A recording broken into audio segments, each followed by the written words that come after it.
ہمیں وہ عید نصیب ہوئی جس کا صدقہ ہر عید ہے. ہر عید اسی عید کا صدقہ ہے اور ہر نعمت اسی نعمت کا صدقہ ہے.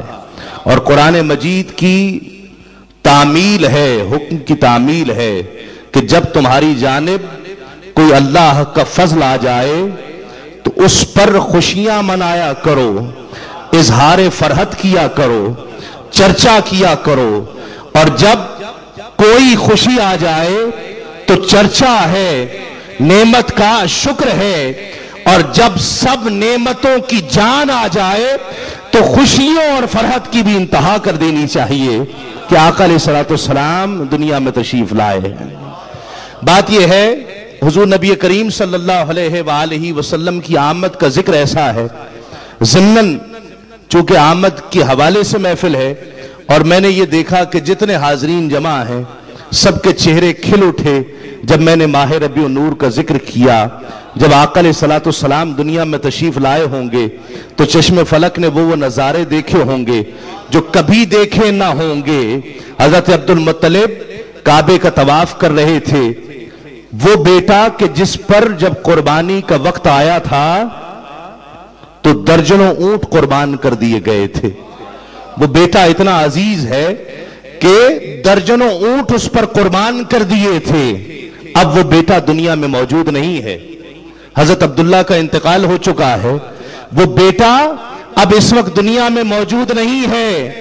اس بیٹے کے گھر جو اتنا پیارا تھا کہ درجنوں اونٹ قربان کر دیے تھے، اب اس کے گھر بچے کی ولادت متوقع ہے. دادا کی حالت کیا ہوگی، کیفیت کیا ہوگی، آپ سمجھ سکتے ہیں. حضرت عبد المطلب کعبے کا طواف کر رہے ہیں. طواف کرتے کرتے اب طواف کعبے کا ہے، دھیان آمنہ کی کوٹھڑی کی طرف لگا ہوا ہے کہ اب کوئی خبر آنے والی ہے. خبر کا انتظار ہے کہ کوئی آئے گا اور یہ مجدہ سنائے گا. دیکھتے رہے، انتظار کرتے رہے. کعبے کا طواف جاری ہے.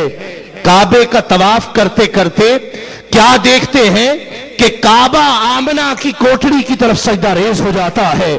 حضرت عبد المطلب کعبے کی دیواروں کو دیکھا، چھوڑ کر آمنہ کی کوٹھڑی کی طرف دوڑتے چلے گئے. جا کر دروازے پر دستک دی، لونڈی باہر آئی. کہا کیا خبر ہے؟ کہا ابھی سناتی ہوں. کہا تم تو ابھی سناؤ گی، مجھے جب کعبے کی دیواریں آمنہ کی کوٹھڑی کی طرف سجدہ ریز ہو گئی تھی، خدا کی عزت کی قسم میں سمجھ گیا تھا کہ سارے زمانوں کو جس کا انتظار ہے وہ محمد دنیا میں تشریف لا چکے ہیں. وہ محمد یا رسول اللہ، یہ ہے وہ آمد مصطفیٰ کی گھڑی جس کا استقبال آج انٹرنیشنل نعت ایسوسی ایشن نے اس انداز میں کیا ہے کہ پاکستان بھر سے ثنا خوانوں کو یہاں پر دعوت دی ہے. لیکن ایک انعام سن لیجئے، آقا علیہ الصلوۃ والسلام کی ولادت کا ذکر بھی ہوتا رہے گا. وقت بہت مختصر ہے، انشاءاللہ اسی کو پیش نظر رکھتے ہوئے آقا علیہ الصلوۃ والسلام کی ثنا اور توصیف ہوگی. میں اکثر کہا کرتا ہوں وقت کا زیادہ ہونا ضروری نہیں ہوتا، زیادہ تو عقیدتوں اور محبتوں کا ہونا ضروری ہوتا ہے. وقت جتنا بھی ہو ہم عقیدتوں کو بڑھا کر حضور کا ذکر سنیں، ذکر کریں. بس اتنا انعام سن لیجئے. روایت میں آتا ہے علماء یہاں پر تشریف فرما ہے، مشائخ اعظام تشریف فرما ہے، اور ان کا ہونا یہ ہماری قبولیت کی سند بن جاتا ہے. جب بزرگ کسی محفل میں تشریف فرما ہوتے ہیں تو ہم سب کا آنا بھی قبول ہو جاتا ہے. اور قبولیت کی بات تو بڑی عجیب ہے، مجھے نہیں معلوم، خدا کی قسم آپ کو نہیں معلوم، قاری صاحب آپ کو نہیں معلوم، کسی کو یہ بات نہیں معلوم کہ آپ میں سے کس کے آنے کی وجہ سے ہم سب کا آنا قبول ہو جائے گا. کس کا ایک آنسو بہے گا کہ ہم سب کا یہاں رات بیٹھنا اس بارگاہ میں قبول ہو جائے گا. قبولیت کی سند مائک پر آنا نہیں ہے، گفتگو کرنا نہیں ہے، نعت پڑھنا نہیں ہے، صرف بس وہ تو بے نیاز ہے، اسے کوئی پوچھنے والا نہیں. نہ جانے کس کے آنے کی وجہ سے ہم سب کا آنا قبول ہو جائے. تو اس لیے ہر شخص اس محفل کو اتنی ذمہ داری کے ساتھ سنے کہ کہ شاید اس کے آنے سے ہی سب کے آنے کی قبولیت کا ربط ہو اور تعلق ہو، شرط ہو۔ اس لیے اس محفل کو اپنی محفل سمجھ کے بیٹھیے، اس انداز میں بیٹھیے اور محبت کے ساتھ بیٹھیے اور اس انعام کے ساتھ بیٹھیے کہ روایت میں آتا ہے کہ جب اللہ اور اس کے رسول کے ذکر کی محفل آراستہ ہوتی ہے تو فرشتے، روایت میں لفظ آیا حضرت، روایت میں لفظ آتا ہے فرشتے اس محفل کو تلاش کرتے ہیں۔ آپ سمجھتے ہیں لفظ تلاش؟ جب اللہ اور اس کے رسول کے ذکر کی محفل آراستہ ہوتی ہے فرشتے اس محفل کو تلاش کرتے ہیں، تلاش کر کے اس میں پہنچتے ہیں، وہاں پہنچ کر رب کو گواہی دیتے ہیں کہ مولا ہم نے زمین پر تیرے بندوں میں سے کچھ ایسے بندوں کو پایا ہے جو تیرا ذکر کر رہے ہیں۔ اب روایت میں 4 چیزیں آئیں، قرآن کی تلاوت کرتے ہیں، تیرے محبوب پر درود و سلام بھیجتے ہیں، تیرا ذکر کرتے ہیں اور تجھ سے دنیا اور آخرت طلب کرتے ہیں۔ قرآن کی تلاوت کرتے ہیں، تیرا ذکر کرتے ہیں، تیرے محبوب کی توصیف کرتے ہیں اور تجھ سے دنیا اور آخرت طلب کرتے ہیں۔ ہم نے دنیا میں کچھ ایسے بندوں کو پایا ہے۔ آواز آتی ہے کہ فرشتوں اب اس محفل میں خالی مت بیٹھنا، میرے نور کی چادر سے ان جتنے حاضرین ہیں ان کو ڈھانپ دو، ان پر نور کی چادر ڈھانپ دو اور گواہ ہو جاؤ جتنے اس محفل میں موجود ہیں میں نے ان سب کے گناہوں کو بخش دیا ہے۔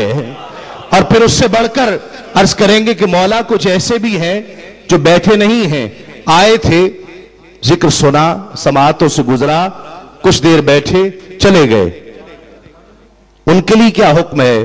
رب فرماتا ہے کہ میں نے انہیں بھی بخش دیا جو محفل میں بیٹھے ہیں، اور یہ ذکر اتنا بڑا ہے کہ جس کی سماعت سے ایک بار بھی میرا اور میرے محبوب کا ذکر گزرا ہے، مجھے عزت کی قسم ہے میں نے اسے بھی بخش دیا ہے، میں نے اس کے گناہوں کو بھی بخش دیا ہے۔